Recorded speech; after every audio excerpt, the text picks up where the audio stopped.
Today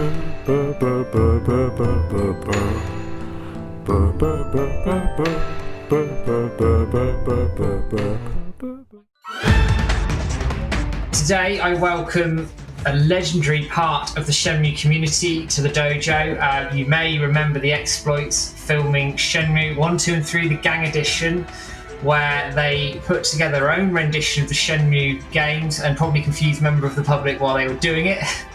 But it's part of Shenmue legend and folklore, all done in Chicago. And I would say in some respects the third entry was our Shenmue 3 for a long time until obviously 2015 came along. So today I welcome Mike and Terry from Gang Entertainment. Good to have you on the dojo, guys. How's it going?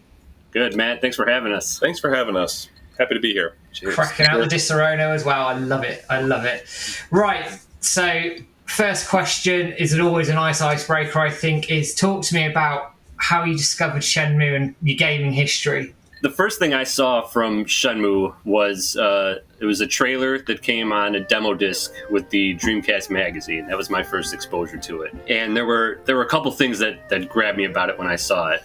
First was just the way that trailer started, and it had that voiceover that was just made this sound like it was going to be the most epic thing ever, where it's like, it's not an RPG, it's not a movie. A world that transcends games. And I was like, what is it? And then after that epic setup, what the other thing that like locked it in for me was just all the mundane stuff the trailer went on to show. Like just these clips of this guy walking around, going to places, getting on the bus. The bus I remember stood out, and I think that's when I showed you the trailer. I was like, You got to see this trailer for a game where you have to ride the bus to go places. Right. There's so many questions formed in our heads, like, what do? You have to just sit there and wait for him to get to the stop? Like, just you can see our brand of humor in the movies just immediately emulated onto the trailer. We're like, wouldn't it be crazy if you just, like, had to, like, sit there and wait for him to finish his whole drink? Just the fact that you could go to an arcade in the game and play other video games, like to stop playing the game you were playing, like the whole thing just seemed bonkers to me. So that's I saw that trailer and then I read about it in the magazine and I knew I had to get this game. So I did. And do you remember first playing it properly, going all the way back? My memories are a little fuzzy. It's a long time ago now.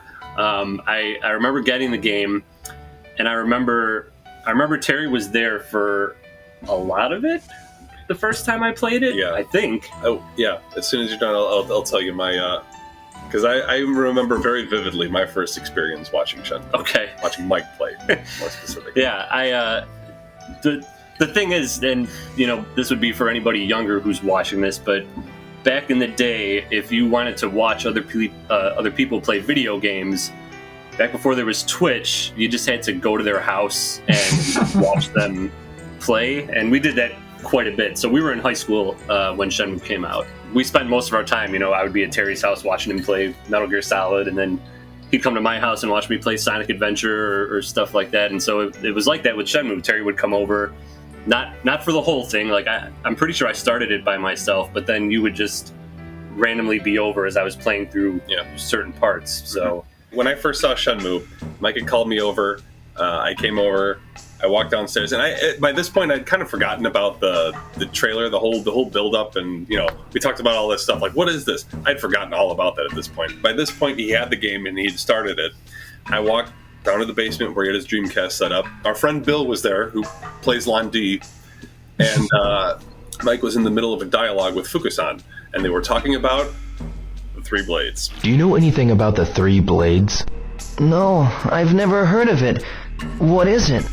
That was my very first encounter with Shenmue, and he tried to keep talking to Fukusan to see if he had anything else to say. Kept talking about the Three Blades, and that was, I think, the first joke. Fukusan, do you know anything about the Three Blades?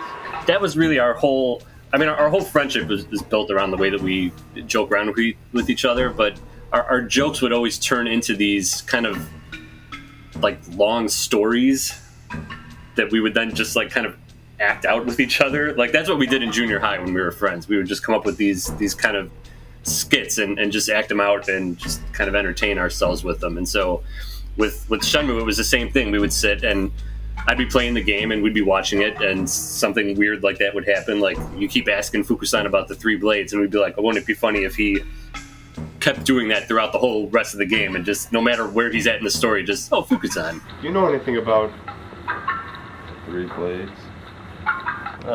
You've already asked me that many times before. I told you I don't know anything about them. Is it even important anymore? Huh? Thanks. Well, see you later, Fukusan. Love it. Love it. So, obviously, with Shenmue 2 as well, did you guys import it when it was available, or did you wait for the Xbox? No, I did. I got the import so we could play it. We were, just like everybody else, itching to see what would happen next. So I got the import. We played it with the Japanese dub and the subtitles.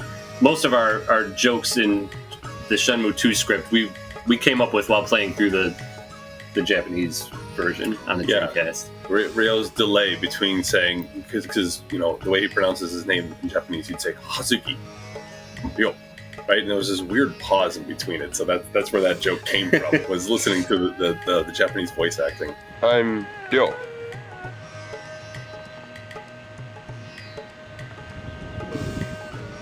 Hazuki. That or the way that we would say Joy's name, we would say it the way Joy. he does in the Japanese. That Joy. Speaking around some of the jokes, obviously I was watching one of the scenes where Ryo meets Joy to go to the Komodo guest house, and you've got Ryo talking to Joy, and she basically invites him over in your scenes, and he's typical Ryo awkwardness, like, No, I think I'll just be on my way. and you got that humour down to a T there. What a moron. That's almost verbatim what's in the game. We just, put the accents in the right spot to make it a joke. Right? Isn't that what happens in the game? Yeah, I mean, we really love playing Shenmue for sure, but it's an easy game to poke fun at, and so much of our first 2 movies, they just kind of wrote themselves, because these moments would happen that were like that. Everything between Ryo and Nozomi in Shenmue 1, like it seems like they're trying to create this kind of like romantic tension, and Ryo is just completely disinterested in the whole thing. Stay with me for a while. Yeah. It was so easy in the movies to make fun of that and make our Ryo even less disinterested and just have him, I wish time would stand still. Shenmue 3, obviously there's the gap. You did your film, the third Shenmue 3 Gang Edition, which we'll talk about a little bit later. Fast forward to the Kickstarter being announced. Where were you? Yeah, that Decent was story. We kind of made a short video about this, but yeah. So there's a slightly true story. The most recent video that we did a few years ago was called Days of Future Mike, which the opening scene of it is a recreation of the night that Shenmue 3 was announced, which was for us here in Chicago. It was the same night that the Blackhawks won the Stanley Cup, and we're big hockey fans. So Terry was living in California at the time, so he wasn't there, but he was watching the game out in LA, and I was watching it. I was over at our friend Jay's house, Jay, who played Ren in Shenmue 2. But so a bunch of us were there watching the Blackhawks game, and of course, super into it and intense. And between the second and third periods, I went to check my phone just to see what people were writing on Facebook about the game, and my feed was just blowing up about Shenmue 3, OMG, and I was like, "Oh, this must be a really good hoax. They got a lot of people this time." I mean, I had given up on Shenmue 3 a long time ago, but I know Shenmue fans are known for their dedication. But I'll admit, I had given up myself a long time ago, and as I started clicking on these things and I realized it was actually true, then I saw the stuff about the Kickstarter and thought, "Oh my God, Shenmue 3 is actually happening." And I was standing in my friend's kitchen with Jay walks in and I'm there and I've got my phone and my credit card like in the other hand. And he's like, "Mike, the game's starting. What are you doing?" I was like, "Jay, Shenmue 3, like they're making Shenmue 3." He was like, "Okay, great, the game's starting." Like, on the internet, among the Shenmue community, it was the equivalent of like dancing in the streets, right? Like the celebrations.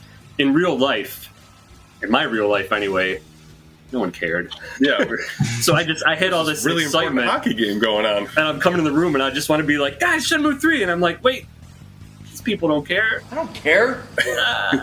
So anyway, the Blackhawks went on to win that night, and of course we're all celebrating. And Terry called us from California and was like, Mike, we did it. "Yeah, woohoo, Shenmue!" Yeah. What? I was invited to go to that E3. Really? I had an in pretty much any year I could when I was out in LA, but I couldn't go because I had this conflict where I was in the middle of helping film a World of Warcraft documentary, so I didn't go to it. You could have been the guy in the crowd who was like, No, they would have filmed me and I would have been like this. "What'd they say? Wait, what they just announced?" No, but yeah, I didn't know, and then he told me, and then things took off. Shenmue 3 is finally happening. Oh, awesome! You're damn right, it's gonna be awesome. I gotta go get my credit card. I'll talk to you later. All right, see ya. Shenmue.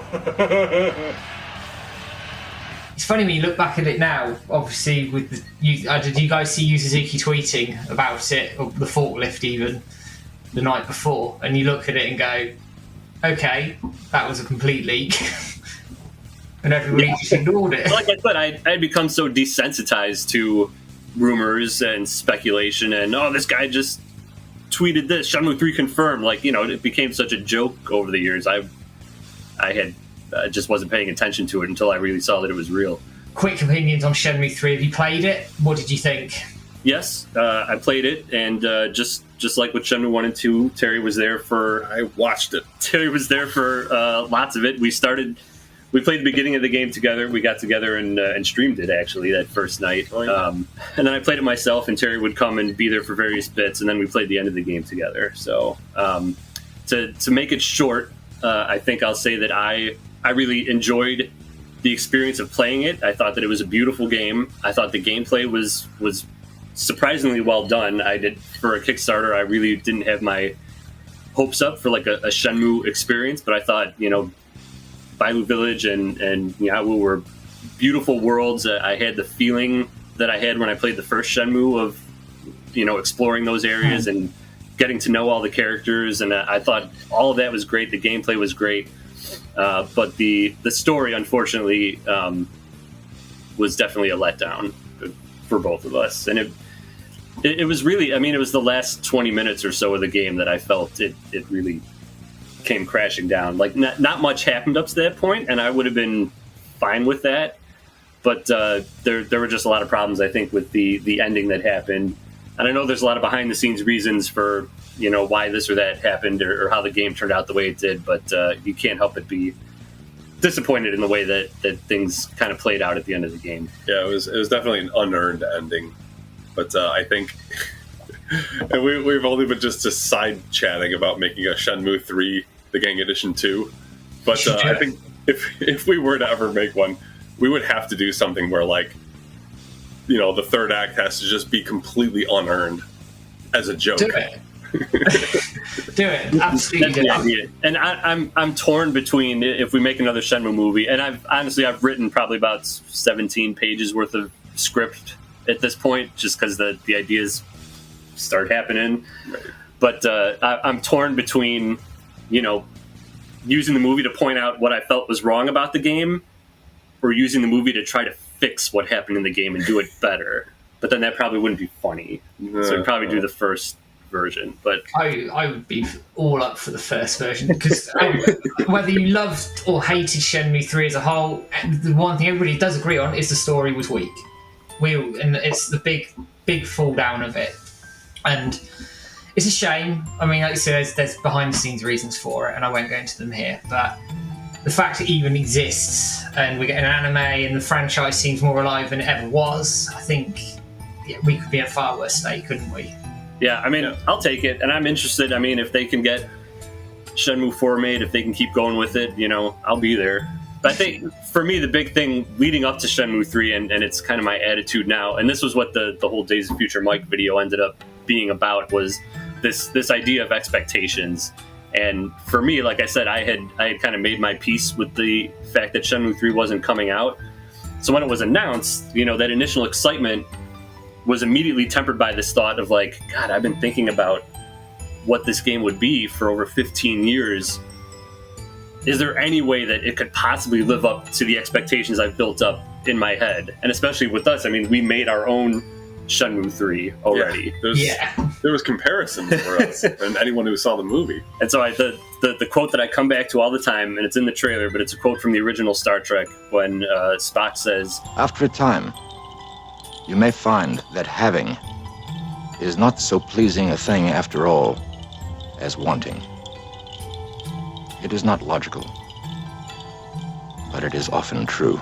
And that's where I was at going into Shenmue 3. You know, the desire for Shenmue 3, I didn't think the real Shenmue 3 could live up to that feeling of what I thought Shenmue 3 should be. So when I went in to play the game, I really tried to tell myself, like, look, you are not going to have the same experience you had 20 years ago. Like, playing Shenmue 1 was... That game came along in life at a, you know, those were formative years in high school. Like, it had a big impact on me then. And now, you know, we're in our mid to late 30s. You know, we're married, we've got kids, we've got jobs. Like, you know, a video game's just not going to have the same impact on me that it did 20 years ago. So going in with that expectation, you know, I felt better about playing Shenmue 3. And I think maybe that's why I ended up enjoying it more than maybe I would have otherwise, but that's kind of my attitude towards the series going forward. You know, if they're going to make Shenmue 4, great. I will be there. I will play it, and I'll be there to criticize it. Yeah, and make jokes. Right, exactly. Right. Thank you for that. That's much appreciated. So let's go back to obviously your high school days. You've already talked about the camaraderie you guys have in terms of joking around and acting out these jokes and scenes, etc. So how did that morph from you guys sort of fooling around to gang entertainment starting out? You know, like I said, we would just have these ideas and we'd act them out, and it was just kind of for our own amusement. And so as we got to high school, one day I think we just decided, hey, let's get out. We'll get out my dad's VHS camera and let's actually film ourselves doing some of these skits that we came up with in junior high. And that just turned into our first movie, which was Doing Stuff, and it was just a collection of ideas that we had and jokes that we made in junior high, and we just would get together with our friends and film it. And again, this is for you younger people. You have to go back to 2000, 2001. There was no social media. YouTube didn't exist yet. There was no internet video. So when I say that we were making these movies for ourselves, truly the only way you could watch these movies was to come to my house and we'd put the VHS tape on and you could watch it. Right. Like there was never a thought that we would show these to anybody, or they would, the internet just wasn't an option at that point. So really it was just we would film these things and then watch the tape and laugh at ourselves and laugh at how funny we thought we were. Yep. And that was our early movies. And that includes the first Shenmue. We started making that in 2001, and it was the same thing. We had all these jokes. We thought it was funny enough to film, and so we did. And we asked our friends to be in it, and they all said yes. And we finished the movie. And at that point, it was just all right. That was fun. That was funny. Let's watch it now. And that was really funny. Right. And then it's making copies with VHS to VHS, so we could all have it. Right. Terry could have one, or we could give it to our friends, but. There was never a thought at that point that there would be an audience for it. Yeah. I mean, it takes... we talk about all this stuff, and I think every friend group or every friend, they have their inside jokes and everything, and something motivated us to put it on film. And I don't know, Mike was the one who initially... set up the shoot date and said, "Hey, come over. We're gonna film this." And I went, "Oh, okay." Because by then it was all just kind of a little build up. We started with a joke, and then moved on to writing it down, and then maybe a little script came out, and then we're like, ugh, and then we were filming it. So that's kind of how we decided to memorialize all of our jokes onto film, and then we were just so I don't know, we were so proud of our work that we couldn't stop. With Shenmue 1, it started originally as just a script. So, we had Terry would come over and he'd make that 3 blades joke, and he'd be like, "Oh, that's pretty funny. Let's write that down somewhere."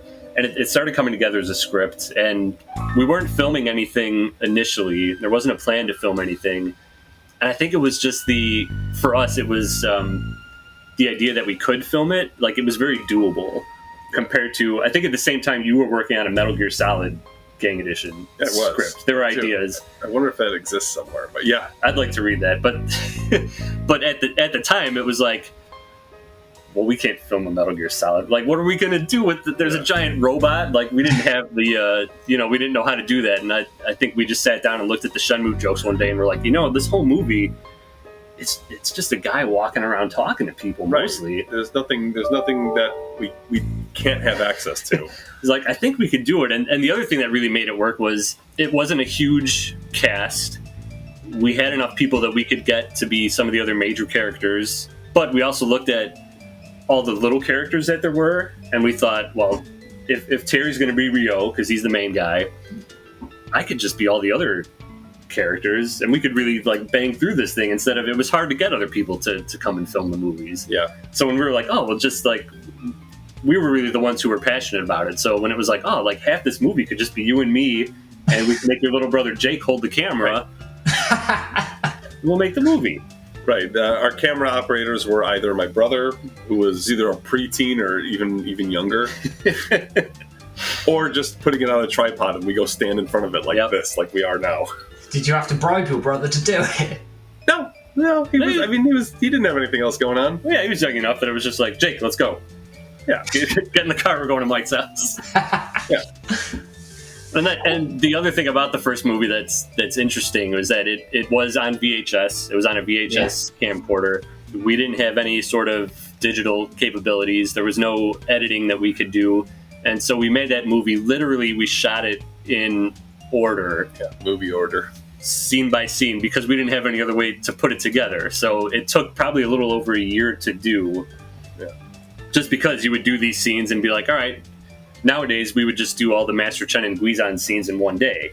Right. But here it was like, let's do the first Master Chen and Guizan scene this night, but then there's all these other scenes in between, so we'll find another day for you guys to come back. So it really dragged out the process that way. And everything had to be edited in camera, too, so if we screwed up, or had an outtake, rewind the tape and record over the bad take and do another one, which it's too bad we lost some of those bloopers from the first movie, because there were probably some good ones. But that was just what we did for fun as freshmen and sophomores in high school, was get together and film this movie. I was going to ask, do you still have any of the original footage? You said you lost some of it.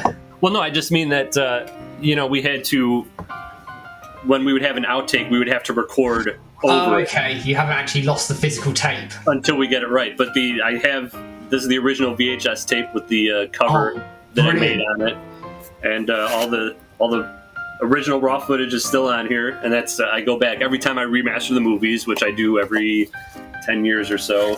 As technology improves, I'll go back and recapture the master stuff and get it in the best quality that I can, and try to touch it up where I can without screwing with the look of it too much, because part of the charm of it almost is that home movie look that it has to it, especially 20 years later. Yeah, it's part of the time, isn't it? I remember those handheld camcorders, VHS, little tapes, chuck them in. You can chuck them in. Over here we had like a VHS tape deck, so you could put the little tapes into the big tape and chuck them in the VCR and all of that sort. I remember all of that. To talk about, obviously you did Shenmue 2 as well. So what was different about doing Shenmue 2 to Shenmue 1, and in terms of how you filmed it and how you put it together? I think we need to backtrack a little bit. When we finished Shenmue 1, the plan was to go right into Shenmue 2, because we had 2 had been out. At that point, we had already been playing 2 and coming up with more ideas, and we actually started filming 2 almost right away. But we stopped because we really realized that where we were at that point. So by now we were seniors in high school, I think. Yeah. But we could bullet point Shenmue 1. I think there's 3 locations. There's exterior Mike's house, exterior Terry's house, interior Mike's house, and interior Terry's house. That's it. That's the whole movie. And me is all the 90% of the characters. Mike is most of the characters. So I think we realized as we started Shenmue 2, we weren't going to be able to pull it off at, the way that we wanted to. There were ideas that were a little too big for us at the time. We didn't really have anybody to play Joy There or were Shuing. girls in this game. There were girls in this one, and the first game I just had my cousins do it, and I was like, well, we can't use my cousins again. It's already been established. Yeah, they've been established. So we gave up on Shenmue 2 then, and we didn't film anything for a little while. We got our senior year of high school, but then we started college, and the big things that happened were, one, I got my hands on my first digital editing software, which was a game changer for us. Yeah. And then two, we made a whole lot of new friends and expanded our group, and especially for me, I went to University of Illinois Chicago, and I was majoring in film and video, and so I ended up being with a group of people who were also like interested in making videos and creating stuff, and who agreed to be in the movie. So suddenly we had somebody to play Joy, and we had more extras to cover some of the bigger scenes, and we had new locations. We could go. We could drive, for one thing. Back when we were sophomores, we really couldn't get anywhere. Drive a car. We could go to downtown Chicago and we could shoot on campus and use Buckingham Fountain for Pigeon Park and have locations that look a little bit more like the game. Yeah. The biggest thing that happened then in between those two was after we got that first editing software, I was able to, for the first time, digitize Shenmue 1 and put it on a computer. And at that time, I reached out to Shenmue Dojo, there was a fan section on the website, and I just thought, wouldn't it be cool, like, maybe we could put it on their website and other people could see this movie that we made instead of just me and Terry watching it all the time. So I reached out, and Hellraiser, who was the webmaster at the time, I just reached out and was like, hey, like, my friends and I made this kind of spoof of the game. It's a movie. It's kind of dumb, but it's funny. Like, would you host it on your site? And he was like, yeah, sure. And the technology was still limited at the time with internet video. There was no YouTube yet, or no real good way to stream videos. So split the movie into 26 individual WMV video files at the lowest possible quality to keep the file size down. I was still on dial-up at that time. Like, there were, speeds weren't there for internet. So that was how the movie first got into the world, was on the Shenmue Dojo in 26 parts that you had to download through File Planet or some service that it was like you had to click and then click again, and then it would download. And I don't know how anybody watched it. We all had a lot more patience back then. The fact that anybody took the time to download 26 individual videos that were like this big on your computer and then watch them, like, that's kind of baffling now that people took the time to do that. But they did, and one day I noticed on the dojo forums, people started talking about the movie after it was posted, and they were talking about how funny they thought it was and how they laughed at this or that, and the confidence boost that gave us was huge. Yeah. To have somebody watch this thing we made and actually to have somebody besides us think that it was funny, like, I didn't think that was possible.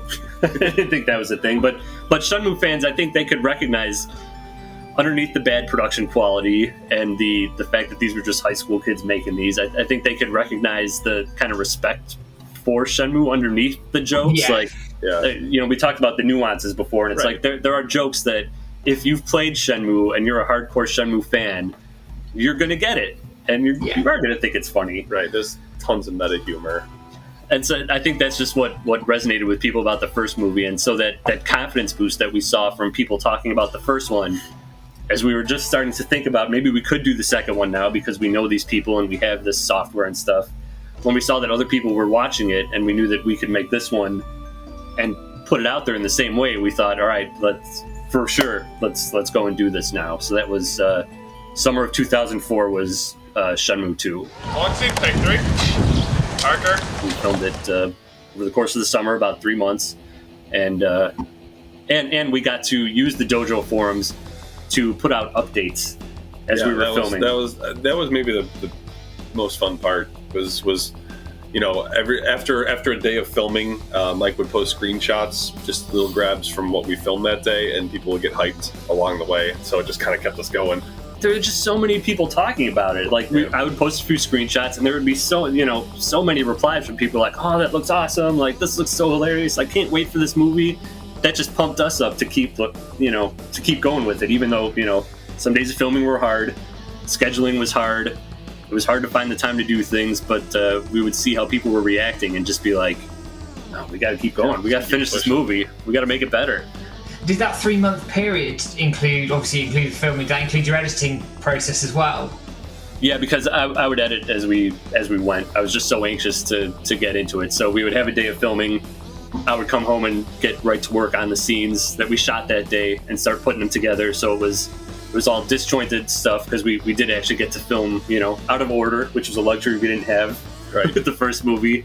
It was so nice to be able to film and know that we could lay the music in later, because we didn't do that in the first movie. The first movie, all the music was in camera, so when filming, if it was me, I'd be holding the camera in one hand and a tape recorder in my other hand with the music playing on it, usually too close to the microphone, which is why so much of the movie, the music is way too loud and you can't hear what the people are saying. But that was how we did the music in the first movie. Creepy skinhead already took him to the ship. He's already on his way back to Hong Kong. Going into the second movie and knowing like, oh, we can lay the music in later and we can add sound effects and it's not just me going right. Some of the cool stuff that we knew we could do.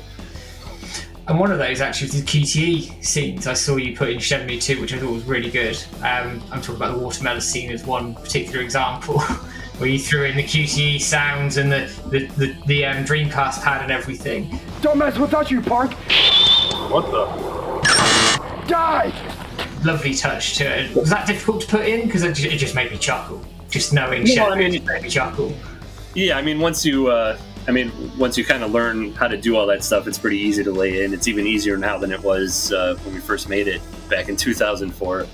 But the jokes still we were coming up with the same way that we did on the first movie. So that whole watermelon scene maybe was one of the first jokes we came up with for that movie, just because it stood out. And it was, you play that part in the game and you're doing this QTE, and it's the first command QTE that you encounter, and you have no idea it's coming. So all of a sudden it pops up and you're like, what is that? What? And just like that, it's gone. You fail. And Rio gets nailed with that watermelon, which we thought watermelon to the face. We thought was so hilarious watching just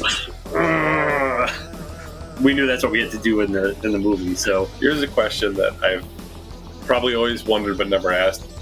Did you hand draw the Dreamcast controller for our overlay? It's very good. I think so. And if you don't remember why. I don't know. I don't remember. Maybe there just wasn't an outline. You just yeah. No, I don't think there was anything to use. Either way, it's funny. Yeah.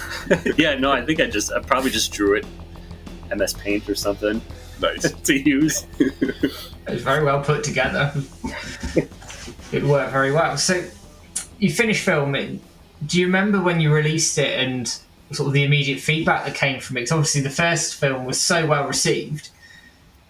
I suppose the anticipation of how well the second one was going to be received by the community how was it received? Yeah, no, I mean we'd been hyping it up with all the screenshots all through production, and we came out with it that fall. It was September, I think, and it was just we were living on the dojo forums at that time, like all through the pre-production and posting stuff and seeing how hyped people were. So when we put it out, the reaction we got was just like, I couldn't believe it. Yeah, it was all almost unanimously positive, and I think that just watching the films yourself, you could tell the difference in quality and everything was bigger, and I think we did a good job. And it was cool. It's like, I think even the most disjointed parts of our our friends that weren't part of Shenmue at all, who we just kind of roped in, were signed up on the dojo in some shape or form, just so they could read through the comments and see what. Yeah, they would post once in a while, and even Vicky, right? Yeah, she have? Yeah, Vicky was on there for a little while. Jake came on. Eileen was on there for a little while. So it was a big part of it was advertisement basically. Yeah. And then when it came out, it was very well received. Yeah, I think respectfully so, because it was good. It was hard work and it paid off. Yeah, and it was just for the people who enjoyed the first movie, we kind of found that audience. And so if you enjoyed the first movie, like, you were going to love the second one. If you thought the first movie was crap, you were going to think the second movie was crap also. And that's fine. I think about our movies like Shenmue a lot, where, you know, Shenmue, the games are not for everybody, clearly. Like, you have to be a very specific sort of, like, gamer and into this really specific kind of gameplay and story experience to really get into it, because it's such a slow paced and you really need to take it in and enjoy it. So in the same way that Shenmue reached this really specific group of gamers, our movies reached an even more specific group of Shenmue fans who could kind of see the humor and get the humor and get the jokes and think that it was funny. And so those were, I didn't expect there to be so many of those people as there were. So to see the reactions and to read them on the forums and to get all that encouragement was just, I don't think I ever felt more popular in my entire life. Yeah, that was like our 15 minutes. when Shenmue 2 was in production and when it came out, I remember feeling like on top of the world every day, especially because at school where we were, taking film classes and video classes, it was within the art school, and so a lot of our peers in school and our teachers, it was all very art focused. It was very kind of serious. Just focus on this more creative, like abstract kind of stuff. And then me and my friends would come in and we were just like, we just want to make funny videos.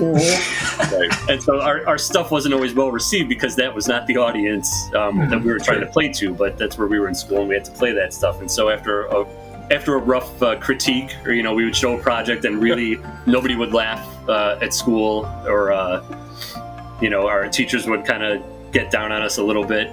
It was fun to come home and like jump on the Shenmue forums and be like, "Nah, we're doing good. we're doing all right. See all these people who like what we're doing." So you've obviously released Shenmue 2, the Gang Edition. Shenmue 3, the Gang Edition, is obviously different. You haven't got the source material. So how did that sort of materialise and come about, and then obviously end up being filmed and put onto the dojo as well? Yeah. So like I said before, I had given up on Shenmue 3. I think by 2005, I had just decided, like, I don't think it's happening. I think it was right when the Shenmue Online trailer came out, and I saw it and like was initially like kind of excited because that trailer was cool, and then I just thought, I don't know. I don't think, like, I just, at that point I decided I don't think this game is coming out, and there had been so many rumors over those years that it was happening, it's not happening. I just decided, nah, I don't think it is. So I myself kind of made peace with that. Yeah. But at the same time, I think just like any other Shenmue fan, I couldn't help. I spent a lot of time thinking about what I thought was going to happen in Shenmue 3, or trying to resolve the story for myself.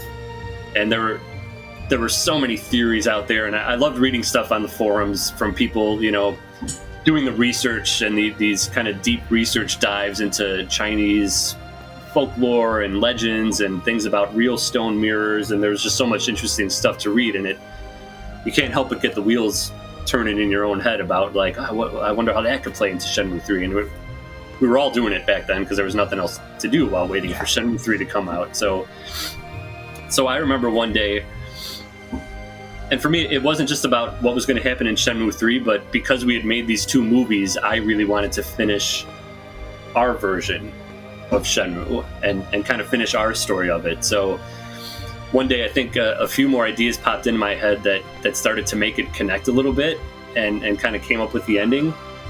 And I remember one day at work, I sat down and I had my notebook and I just banged out an outline of like the major story beats that I thought would be in our third Shenmue movie. So not necessarily what would happen in the games, because a lot of it was kind of far-fetched and convenient, and it was like glorified fan fiction, basically. Like, but then you add the jokes into it, and for us, it could be something more. So I remember writing the outline, and then I typed it up and I sent it to Terry and was like, "Here's my idea for Shenmue 3. What do you think?" And I said, "I'm coming over." That was, I think, the most collaboration we had ever done on a script. It was, yeah. after that outline, we decided we were going to do it, and we could make this movie because we thought the ideas were funny enough. Yeah. But that was the first time in the first script that we actually sat down together and literally wrote it line for line. Yeah, the first two films, they had scripts. You know, all the dialogue was on there, but I think Mike wrote it all. We made it. We came up with the jokes together and everything, which was because the first two games had the story built in, so that the script from the games I knew better. So we would come up with the jokes, and I would take the jokes and fit them into like the actual game script, right? The story, and I would write it out in a way that so when we go film, here's the actual lines that you're going to say. But we do the ideas together. But for Shenmue 3, we had to make it all up. Sitting in front of a keyboard and typing it out. I wasn't there for the first two, but for the third one, I was there a lot. Yeah, no, we did line for line, came up with every piece of dialogue and changed things along the way, and did that script together. So, and I was pretty proud of it, I thought. Yeah, it was kind of like our Goodwill Hunting. So how long did it take you to write the script, just on its own, roughly? Oh, geez, I don't know. I'd have to, maybe a month or two? I don't know, to be honest. I know we started filming, this was summer 2006 was when we did Shenmue 3. So by the spring, I think we were ready to start filming. So yeah, couple months probably, and then just like all the other movies, we would change things and make things up along the way. As just being on set, something funny would happen, or we'd be like, oh, let's do it this way instead, right. Or we'd both have ideas, or even the other actors would have ideas, and we'd be like, yeah, let's do it that way, or Kevin, you did something funny, let's spin that into something. Talk about Mike's directing at some point. Yeah, Mike was pretty much the pseudo director for all these movies. But yeah, we punched out the story. It feels like it was kind of quick. Maybe it wasn't all that quick in retrospect, but it was in time for when we needed it to start filming. That's for sure. Yeah, because we were pulling elements from a lot of other things, which we did in the other movies. There's references, of course, to Star Wars and Metal Gear Solid and all these other things that we love in the other movies. So we took that up even more, I think, for Shenmue 3, because there's very heavy parody of Lord of the Rings. When I envisioned Shenmue doing the end of Return of the King and like fitting the two together, that was what brought it together for me. It was like, Ryo becomes the new Emperor of China. That's how it ends. That's perfect. A lot of it was easy to write, I think. The jokes for Shenmue just come so easily, even when we didn't have a source material for this one. Yeah. After doing the first two, we came up with all the nuances. Like we're kind of like like Kevin Smith, where we just do or Arrested Development, where just the repeating jokes.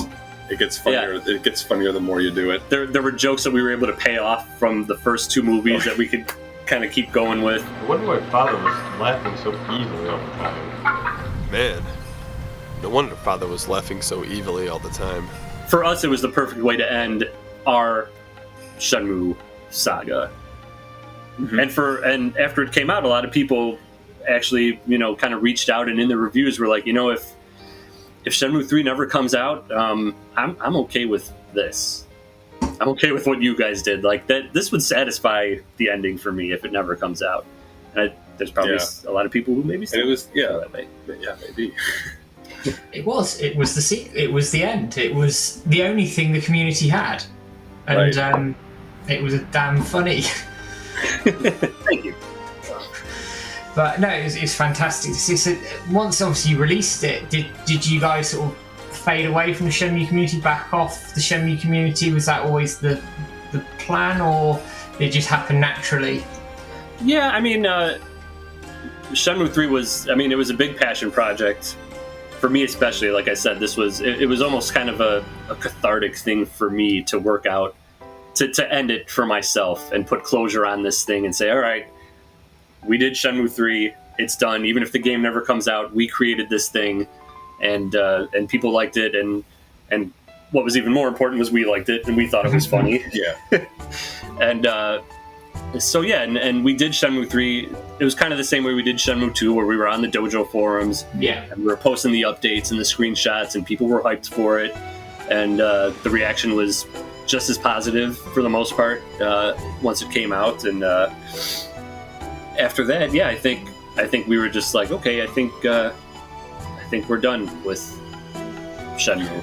It was a conclusion to a trilogy, and we had put a button on the story, so it was like we're there's nowhere else to go film wise from there. And for all of our friends and everything, we all view Shenmue a little differently. Mike, I think, is the most involved. No, I don't think, I know. Yeah. I'm second in command by a little bit. And then all of our friends, that were involved with the movies, they all have their own reasons for doing it. Some of them, we just made them do it. Some of them thought that, it would be good exposure, or, some of them were just like, oh, all right. It's a fun thing to do with a group of friends. Yeah. That's one other important thing to talk about. Through all three movies, there were a lot of people involved. From the first movie, it was mostly me and Terry and a couple other people, and the cast got bigger and bigger, and we had more people. But through all the movies, the only people who had ever actually played Shenmue 1 and 2 were me and Terry. All of our other actors never played the games. We would show them clips of their characters, just to be like, so this is this is who you're playing, and this is kind of how we want you to be. Yeah. But otherwise, it was just taking our direction of here's your line, here's how you say the line, or here's how you need to move. And they did so well. Yeah. Which is surprising. And it was kind of lucky because we had our cast just kind of was naturally like their characters in a lot of the ways. Yeah. I think about my friend Vicky, who played Shuing. Yeah. Never played probably she's not an actress. Games. Not an actress for sure. Good. Now, oh my God! See, I can't do it. If I don't know it, I can't do it. But she came in, and I asked her to be Shuing, and she was on board, and she came in and did it. And just the way she delivered her lines, and she just had this really serious, kind of deadpan approach. Right, but she's also very commanding too. Yeah, and it was exactly like Shuing in the game. What are you thinking? This bed is mine and mine alone. You'll be sleeping here on this wooden board. With Jay in Shenmue 2, Jay who played Ren, he's not an actor. No. He didn't even like really being in the movies. No. But I didn't really have to ask him to say things a certain way or do it. I would just give him the line, and he would just kind of be Ren. Hey, you almost sound like a grown man. But I spent my money on this. So how many people did you bribe? Or were they all quite willing to do it? Just my sister. She's the only one I think despised being in it. I don't think she despised it. She puts on the front that she despises it. I don't think she hates it. Yeah. As much as she acts like she does. Yeah. Because she, honestly, she's a pretty good actress. She's one of the best parts. One of the best ones in Shenmue 3 for sure. Mm-hmm. So she acts like she doesn't care off camera, but on camera she's pretty good. And how did you convince her to do it? Did we have to? Well, not really. I don't know. I think we just kept bothering her until she was like, fine. When we told you that we were filming Shenmue 3, what's the first thing that came to mind? No! Through filming all the movies, it was tough sometimes. Me and Terry were really the only ones who were kind of focused on who really wanted to do it. Like, this was our project. The most motivated, for sure. This was our project, and everyone else was just kind of helping us out, and it was, inconvenient for people a lot of times. And I remember, for the most part, feeling I was either felt rushed with what we were doing, because it was always someone was like, I got to get to work in an hour, so can we wrap this up? It was like, or it was just stressful, just that for me especially, I felt like I always had to kind of be the bad guy on the set, because people would have fun and be joking around, and I had to come in and be like, let's keep everybody on task, like, these are the lines, come on guys, like, bring it back around. Let's finish this. We can do this. We're just one big happy family.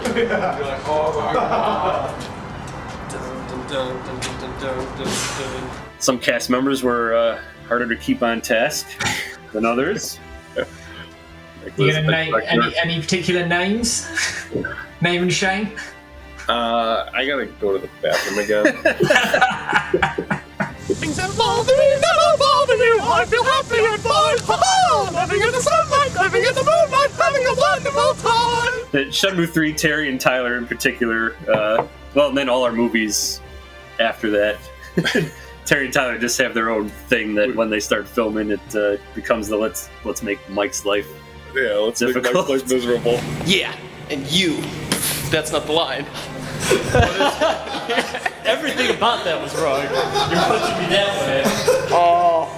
See, we do the opposite of what you say. Just watch the Shenmue 3 bloopers if you want to see more on that. Yeah. Which I think it's ironic that that's your job now. I know, right? You have to wrangle the cast. I am an assistant director, and my job is literally to keep people on track, which is the opposite of what I did for poor Mike.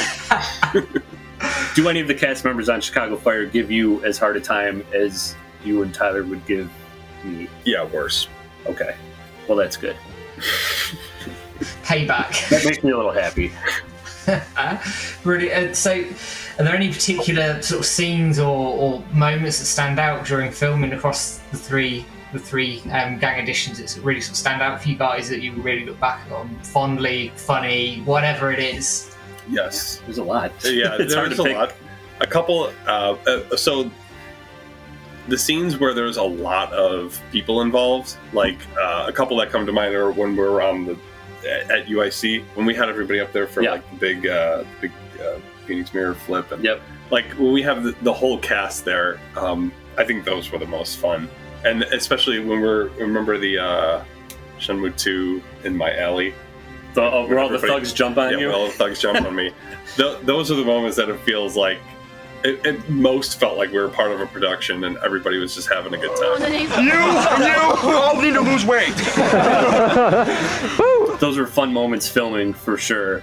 And then I think just watching the finished movies, there are so many scenes that 20 years later we can watch and still crack us up. Oh yeah. Like we still think they're funny. I mean, for me, it's if I think about Shenmue 1, for me, it's the scene where you ask Goro about the Mad Angels. Why are you shouting? I just asked you about the Mad Angels. Bro, don't say that name so loud. What name, though? Mad Angels? Jesus, bro. To me, that scene just cracks me up. Yes, that's a winner every time. Oh dear. You wish we would do a take 2 because go back and watch, and I totally just turned away because I couldn't stop myself from cracking up. Yeah, you see Terry start laughing at that scene. It doesn't matter though. It was just so good. Yeah, Shenmue 2. I think I come back to the arcade scene a lot, and that was a fun day of filming. Oh, an arcade scene, yeah. Having Terry at the actual arcade, riding on the hang-on machine, and that shot we did where there was this little kid like merry-go-round. And we were like, oh, Rio would get on. Like, if that was in the game, this little merry-go-round, you could go up to Rio and be like, I'll give it a try. And, like, put the point in and just ride. Yeah, the merry-go-round. So, yeah, this is the beauty of just indie filming is, like, we went to a local arcade on, like, a morning on a weekday. So we're like, nobody's going to be there. We'll be able to film. It'll be fine. Little did we know there was, like, a field trip that day. And then they dropped off all these kids. And so that's why later in the scene we cut back to the merry-go-round and there's all these little kids on the merry-go-round with Rio. They weren't supposed to be there. All these little kids just suddenly jumped on, and I was like, Terry, don't break character, just keep going with it. And Terry just stayed on there with it just made for such a funny shot. Yeah. So yeah, moments like that, make it feel worth it and fun. You couldn't have planned that any better if you tried, could you? Nope. I'm going to fast forward now to sort of present day. Obviously, Terry, you're an assistant director now for your day job. Mike, what are you doing these days? Yep. So I work in marketing now, and but specifically video production in marketing. So I'm still on camera, shooting things and editing things every day. So I do video production for a restaurant company, Cooper's Hawk Winery and Restaurants, which is a chain here in the U.S. We've got 47 restaurants across the country, and I do all of our video content. So everything that's on social media and stuff that plays on the TVs in the restaurants, I film all that stuff. So that's my job, and I love it. It's a really cool gig, and I get to shoot cool stuff and hang out with cool people. So I like it a lot. Excellent. but I've also noticed that the Gang Edition, Gang Entertainment is still running, and you've got a guest feature on A Gamer's Journey coming up. Did you want to talk me through a little bit about how that's come about, and without giving too many spoilers, what it's all about? Yeah, there's gonna be a special feature on the Gang Edition movies in the documentary. I don't know much more than you at this point about what that looks like. Terry and I were both interviewed for the documentary back in 2015. Yeah, it was before Shenmue 3 was announced, yes. So it was a very different project, I think, at that point. And Adam was just going around looking for Shenmue fans to kind of tell their stories. So he came and talked to both of us separately again because Terry was in California, right? But he interviewed both of us, and we talked about a lot of the stuff that I think we just talked about in this interview. I'm just gonna speculate that nothing from our interviews made it into the final cut of the movie, just because it's probably it's a big tangent to go down, and just like you can't just mention we made these movies. Like there's this whole story behind it. So right. I'm crossing my fingers that maybe a line or two make it into the final cut. Maybe we're a bullet point. Yep. If we're just talking about fans and like weird things that fans have done. So keep the story alive. So hoping for that. But Adam's such a cool guy, and I talked to him a lot. But he threw out there that he is using those interviews and combining it with some footage from the movies to go off on that tangent in the special features. And so there's kind of a sub documentary, I guess, about the Gang Edition that'll be included on the Blu-ray for the documentary and be in the special features, which I can't wait to see it. Yeah. I'm excited about it. I think it's really cool. Mostly because I don't remember what I told him. Yep. It's like 6 years ago at this point. Wow. I'm holding out that if one line from me makes it into the final cut of the movie, I hope it's when Adam asked me, do you think Shenmue 3 will ever come out? Which at that point, it hadn't been announced yet. And I said something along the lines of, I think that someday in some form Shenmue 3 will come out, but honestly, I think we'd all be a lot better off if it didn't. That's an interesting. That makes it into the final cut. That's tied into my whole all the stuff I said before about expectations, and like at that point I was like, if they make Shenmue 3, I don't know. I'd almost rather not. Yeah. It's a really interesting quote though, considering obviously Shenmue 3 coming out and it being not polarizing, but certainly divided opinion, shall we say, in some circles. Right. But I shall leave Shenmue 3 there. Now, obviously, you're remastering the Gang Editions at the moment, which is a good thing, because obviously we want these preserved. And for the new Shenmue fans out there, you need to see these films because they are absolutely hilarious. So where can people get hold of the films at the moment, and what's to come from the Gang Editions? Earlier this year, I realized that I should take another crack at remastering the movies. It's been probably about 10 years since the last time I uploaded them to YouTube, which just in that amount of time, video compression has gotten better, quality has gotten better. So even though I'm still working with analog source footage and VHS source footage, there's not a ton you can do to make it look better, but just the previous uploads that I did, the compression was not great. If you went and watched them on YouTube, they'd get a little pixely. I think I made some questionable color correction choices back then. Like I've just learned a lot more about video production over the years and in my job. So I just, with Shenmue kind of being popular again, with of course the third game coming out and the anime and everything, like you said, I just want the movies to look as best as they can for anybody who happens to stumble across them. Yeah, it's a good way to re-release, especially the way Mike's been doing it by some choice scenes for people to kind of get hooked. Yep, a little bit of re-editing on them, not huge, like I said, Snyder Cut level stuff where it's a totally different movie, but just making tweaks to maybe make it a little more approachable to people who might see it for the first time, and just overall to make it look better. So they are. The movies are on our YouTube channel, so Gang Entertainment on YouTube, and our website, of course, at gangentertainment.com. All the movies are in the process of getting up there. So Shenmue 1 and 2 have been remastered, and those are out. And I'm working on Shenmue 3 right now. I'm getting close. I hope to have that out in the next month or so, and have that out there too. So And all that'll come with the new. We'll do a new Blu-ray version with those new versions that I did. It'll have all the special features that the old DVDs had, with all the blooper reels, and me and Terry did audio commentary on all 3 movies. And those are just fun for us to have. Listen to those again. they're really fun to listen to again after all these years. Superb. I'm glad to hear that they're being remastered again, that new fans can pick them up, because they are absolutely worth it for anybody who hasn't watched these films. You need to go and do it.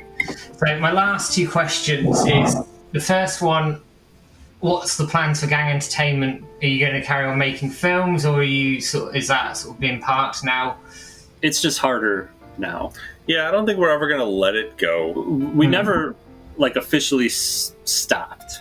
But, as you get older, and it's like, we've got jobs now, real jobs. Yeah. We've got families, we're married, we've got kids, and there's just not as much time to get together and make movies anymore. Yeah, you could argue that we just missed the boat. Like, if YouTube were out and we hit that sweet spot when people were looking for this kind of content, and this could have been our jobs, making videos on YouTube. But I think that boat kind of sailed for us.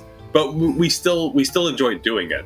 Even our latest couple of videos, which we made 3 in the last 5 years or something. Yeah, but we still love it, and it's a lot of fun. We're never going to let it go entirely, but it's harder. Yeah, because we still joke around the same way we did 20 years ago, and there's ideas come up that are funny, and it'd be like, it would be funny to film that. But it's a lot more than just, before any idea, if it was even remotely funny, we would grab the camera and do it. Right. Now it's a little more, you have to be a little more choosy. Like, well, is it worth it? Is it worth the time to try and film that? I don't know. So the Days of Future Mike, which is the last video we did, that was an idea that we were like, I think this is really funny. And it's relevant with Shenmue 3 about to come out and all the stuff we said about it. Like, this was something that we should do, and it just, for a shorter video, it was 7-8 minutes long.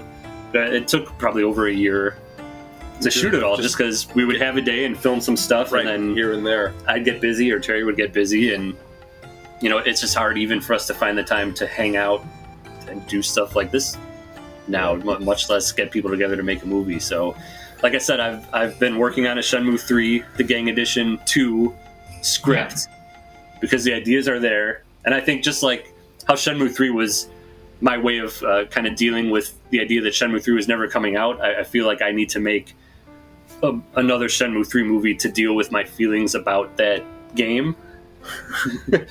And so I'll just say, we want to, I think, for sure. It's how long it's going to take me to finish that script, I don't know. To film after that, I don't know. Are we going to get other people to come back and do it? Is Eileen up for another movie? I don't know. Anyway. We'll see. And we want to, I think, is the thing. So yeah, like Terry said, it'll always be something that we're thinking about. It's always a part of us, but don't expect the same frequency that we had back in the heyday. No, of course not. But I'm pleased to hear that you're still thinking about doing Shenmue 3 Part 2 or 2.0, however you want to call it, because I think it'd be a really interesting take. And even if you do a teaser, just a teaser, that's all. Yeah, I can run with possibility too. Before we started this, I think I pitched a couple times now. If we should get together and just remake a couple scenes from the movie, just with better technology. Just because it would be easy, we'd already know what to do. We could go out and do it. It might be funny, but it might also be a waste of time. Again, it's tough to when we do find that time. It's like, at this point, we'd really rather just kind of hang out most of the time and relax and drink and get the kids together to play and stuff. And but then again, who wants to see a remastered scene of Rio picking raffle tickets?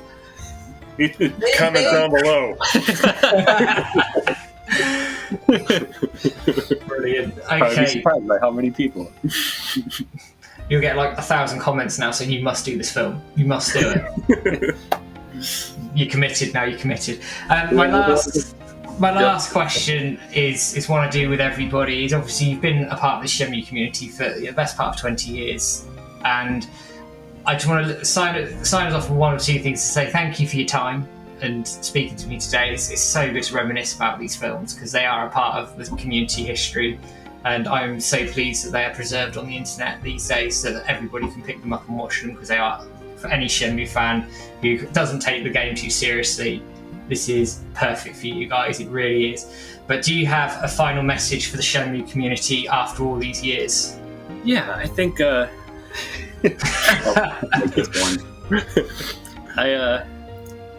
For the Shenmue community, I think what we would want to say is just, you know, for all those fans who watched our movie, especially those fans at the beginning who downloaded all 26 parts of the original Shenmue the Gang Edition to watch on a screen this big on their old computer, just thank you for doing that, and thank you for everybody who followed us over the years and who took the time to post on the forums and let us know that they thought the movie was funny or give us a review of the movie. Like I said, they encouraged us so much in those early days, and it's, you know, I don't know that we would have continued on the paths that we did in life if it wasn't for that. You know, had we put Shenmue 1 out there and nobody said anything, I don't know that we would have made Shenmue 2. I don't know that we would have continued down the path of making videos or movies or looking for careers in it. I just, you know, our lives, I think, would be completely different if it wasn't for Shenmue and specifically for the fans who watched our movies and said, yeah, keep going, make more of this. Right. It's a little bittersweet that we both ended up in the same field, movie career. And also, I don't think if there was no Shenmue Dojo, there wouldn't be a Shenmue 3 Gang Edition for sure. Like, there'd be no reason for us to make it. Yeah. Maybe I don't even think. We wouldn't be motivated enough. Yeah, no, the motivation came from fans who wanted to see it. From the Shenmue Dojo, yeah. I say thank you to all those people, and for the people who maybe haven't heard of our movies before, or maybe you tried watching it 20 years ago and thought this is garbage, which is okay. But you know, maybe give them another shot now that they're remastered, and if you can look past, I think, you know, the production qualities and kind of look towards the heart of the movies, you know, as a Shenmue fan, I think you'll find something that I think is really funny and enjoyable. So, yeah, go for it. Brilliant. And on that note, guys, I just want to say thank you for taking the time out of your afternoons to join me today. It's been an absolute honour to have you guys on the show. You're a legendary part of this community, and all I have to say is thank you so much for joining me, and I've enjoyed every second of it. Thank you. No, this was super fun. It's nice to meet you. Turn off the camera.